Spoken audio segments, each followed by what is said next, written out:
மத நல்லிணக்கம் மற்றும் பொது அமைதியை கருத்தில் கொள்ள வேண்டும் என்று அரசு தரப்பிலிருந்து வாதம் முன்வைக்கப்பட்டிருக்கிறது.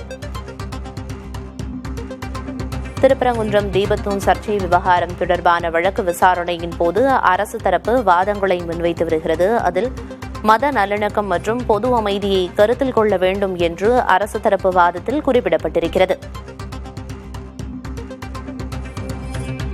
திருப்பரங்குன்றம் தீபத்தூண் சர்ச்சை விவகாரம் தொடர்பான வழக்கு விசாரணை நீதிமன்றத்தில் நடந்து வரும் நிலையில் அரசு தரப்பு தனது வாதங்களை முன்வைத்து வருகிறது. விசாரணை தொடர்ந்து நடந்து வரும் வேளையில் மத நல்லிணக்கம் மற்றும் பொது அமைதியை கருத்தில் கொள்ள வேண்டும் என்ற வாதத்தை அரசு தரப்பு முன்வைத்திருக்கிறது. முன்னதாக இடையீட்டு மனுவை தாக்கல் செய்ய நீதிபதிகள் அனுமதி மறுத்த நிலையில் தற்போது அரசு தரப்பு என்ன வாதத்தை முன்வைத்திருக்கிறது என்று பார்த்து வருகிறோம். தகவல்களை வழங்குவதற்காக செய்தியாளர் மணிகண்ட பிரபு இணைப்பில் இருக்கிறார். மணிகண்ட பிரபு, அரசு தரப்பிலிருந்து என்னென்ன வாதங்கள் எல்லாம் முன்வைக்கப்பட்டு வருது, என்ன விவரம்? பிரியதர்சினி, திருப்பரங்குன்றம் வழக்கு என்பது மிக முக்கியமான வழக்கு. இந்த வழக்கில் நாம் ஒரு மனுதாரர் தரப்பு வாதத்தை மட்டும் பிரதான வாதமாக எடுத்துக்கொண்டு தீர்ப்பு வழங்க இயலாது. திருப்பரங்குன்றத்தை பொறுத்தமட்டில் அங்கே சட்டம் ஒழுங்கு மத நல்லிணக்கம் நிலவுவதை உறுதி செய்யும் வகையில் தீர்ப்புகள் இருக்க வேண்டும் என்றெல்லாம் அரசு தரப்பு தங்களுடைய வாதங்களை இருதரப்பு நீதிபதிகள் முன்பாக வைத்து வருகிறார்கள். குறிப்பாக திருப்பரங்குன்றம் மலை உச்சியில் உள்ள தீபத்தூணில் தீபமேற்றும் விவகாரம் தொடர்பாக பிரிவி கவுன்சில் தொடங்கி 1920ஆம் ஆண்டு உரிமையியல் நீதிமன்றம் அது தொடங்கி இரு நீதிபதிகள் அமர்வு, அதே போல தனி நீதிபதி, இப்படி ஒவ்வொரு ஆண்டுகளிலும் தொடரப்பட்ட வழக்கு, அது சார்ந்த தீர்ப்புகள் குறித்தெல்லாம் நீதிமன்றத்தில் தற்போது அரசு தரப்பு முழுமையாக வாதங்களை வைத்து வருகிறார்கள்.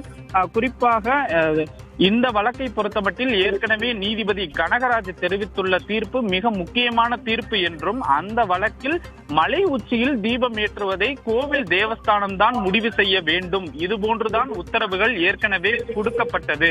அந்த உத்தரவுகள் அடுத்தடுத்த நீதிபதிகளால் உறுதி செய்யவும் பட்டது. ஆனால் தற்போது தனி நீதிபதி GR சுவாமிநாதன் மலை உச்சியில் உள்ள தீபத்தூணிலும் தீபம் ஏற்றலாம் என்று ஒரு வினோதமான தீர்ப்பை வழங்கி இருக்கிறார் என்று அரசு தரப்பு தங்களுடைய வாதங்களை வைத்திருக்கிறது. குறிப்பாக கடந்த 73 ஆண்டுகளுக்கு மேலாக உச்சிப்பிள்ளையார் கோவில் மண்டபத்தில் தான் கார்த்திகை தீபம் ஏற்றப்பட்டது. அப்போது எந்த பிரச்சனையும் ஏற்படவில்லை. 1912ஆம் ஆண்டுதான் இந்த பிரச்சனை என்பது மீண்டும் ஒரு பெரும் பிரச்சனையாக ஏற்பட்டு 2 முறை மதம் சார்ந்த பிரச்சனைகள் திருப்பரங்குன்றத்தில் எழுந்திருப்பதாக அரசு தரப்பு தங்களுடைய வாதங்களை வைத்தது. குறிப்பாக அரசு தரப்பு மீண்டும் மீண்டும் சொல்லக்கூடிய ஒரே வாதம் என்பது என்னவென்றால், விளக்கேற்றும் விவகாரத்தில் தேவஸ்தானம் தான் இறுதி முடிவை எடுக்க வேண்டும். மனுதாரர் தாக்கல் செய்யும் விவரங்களை அப்படியே எடுத்துக்கொண்டு மத நல்லிணக்கம் பொது அமைதியை கருத்தில் கொள்ளாத வகையில் எந்த ஒரு தீர்ப்பும் இருக்கக்கூடாது, அந்த விஷயங்களை கருத்தில் கொள்ள வேண்டும் என அரசு தரப்பு வாதங்களை வைத்து வருகிறது. குறிப்பாக இந்து சமய விதிகளுக்கு உட்பட்டு முறையாக அனுமதி பெற்று தேவஸ்தானமே இடத்தை மாற்ற வேண்டும் என ஏற்கனவே முந்தைய தீர்ப்புகளில் இருக்கிறது. தர்காவை பொறுத்தமட்டில் அந்த இடம் தர்கா நெல்லித்தோப்பு பகுதியிலிருந்து 15 மீட்டருக்கு அப்பால் இருக்க வேண்டும் என முந்தைய நீதிமன்ற உத்தரவுகளில் குறிப்பிடப்பட்டிருக்கிறது. அப்போது கூட நீதிபதிகள் அந்த பிட் என சொல்லக்கூடிய தீபத்தூண் பழமையானதா, அது குறித்து அரசு தரப்பு ஆய்வு செய்ததா என்றெல்லாம் கேள்விகளை எழுப்பியிருந்தார்கள். அப்போது அரசு தரப்பில் அது குறித்த ஆய்வுகள் செய்யப்பட்டிருக்கிறது என்று ஒரு பதில் சிறிதாக கொடுக்கப்பட்டது.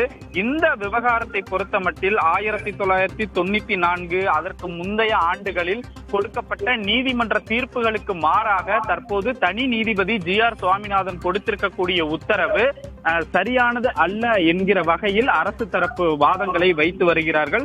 தொடர்ச்சியாக 3 நாட்களுக்கு முன்பாக தனி நீதிபதி உத்தரவிட்டு உடனடியாக நடைமுறைப்படுத்த கூறினால் எப்படி? அதாவது டிசம்பர் 1ஆம் தேதி தனி நீதிபதி GR சுவாமிநாதன் திருப்பரங்குன்றம் மலை உச்சியில் உள்ள தீபத்தூணில் தீபமேற்ற உத்தரவிட்டார்.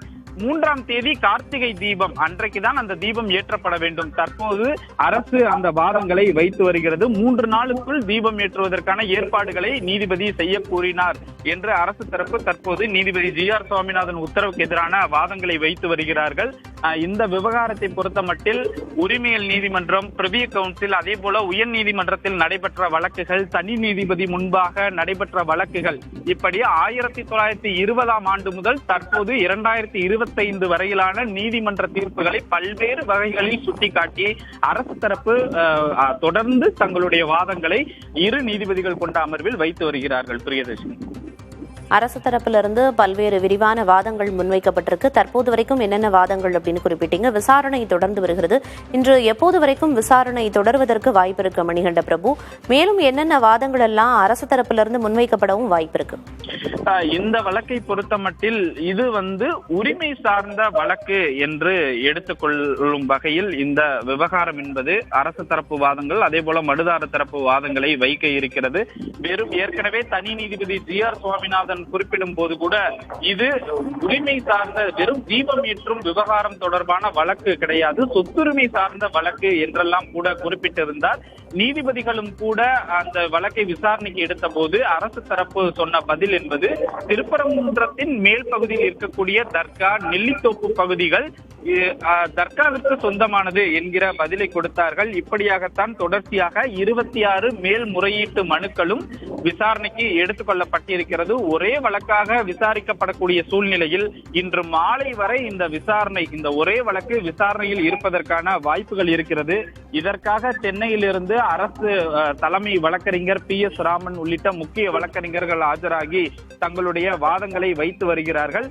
இந்த வழக்கில் மிக பிரதானமாக அரசு தரப்பு சொல்வது, மனுதாரர் ராம ரவிக்குமார் ஒரு தனிநபர். அவர் திருப்பரங்குன்றம் மலை உச்சியில் உள்ள தீபத்தூணில் விளக்கேற்ற வேண்டும் என்ற கோரிக்கையோடு நீதிமன்றத்தை நாடி இருக்கிறார். தனிநபர் கோரிக்கையை நீதிமன்றம் செயல்படுத்த முடியாது.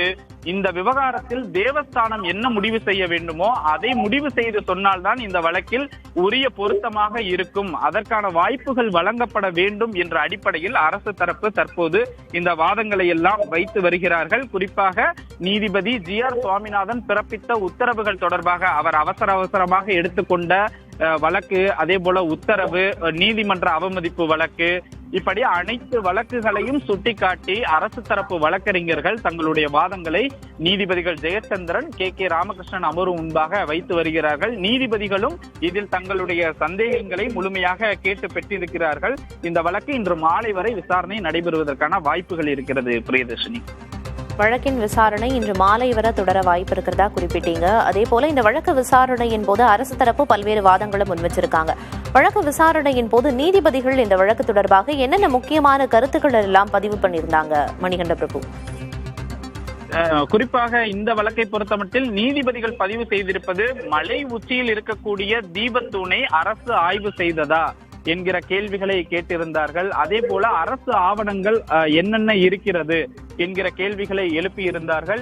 இந்த விவகாரம் தொடர்பாக ஏற்கனவே பிறப்பித்த உத்தரவுகளின் நகல்கள் இருக்கிறதா என்ற அடிப்படையில் கேட்டிருந்தார்கள். அப்போதுதான் அரசு தரப்பு 1920ஆம் ஆண்டு பிரிவியூ கவுன்சில் தீர்ப்பு நகல், அதே போல 2014ஆம் ஆண்டு தனி நீதிபதி கனகராஜ் அளித்த தீர்ப்பு, தேவஸ்தானம் தான் முடிவெடுக்க வேண்டும் என அவர் கொடுத்த தீர்ப்பு நகல்கள், இப்படி பல்வேறு வகையான தீர்ப்புகளினுடைய நகல்களை அரசு தரப்பு முன்மாதிரியாக வைத்து இந்த வாதங்களை வைத்திருக்கிறார்கள். தொடர்ச்சியாக இந்த வாதங்கள் முடிவுற்று நீதிபதிகள் இடைக்காலமாக ஏதாவது ஒரு மிக முக்கிய உத்தரவை பிறப்பிக்க வாய்ப்பிருக்கிறது. பிரியதர்ஷினி, வழக்கு விசாரணை தொடர்பான தற்போதைய தகவல்களை வழங்கியதற்கு நன்றி மணிகண்ட பிரபு.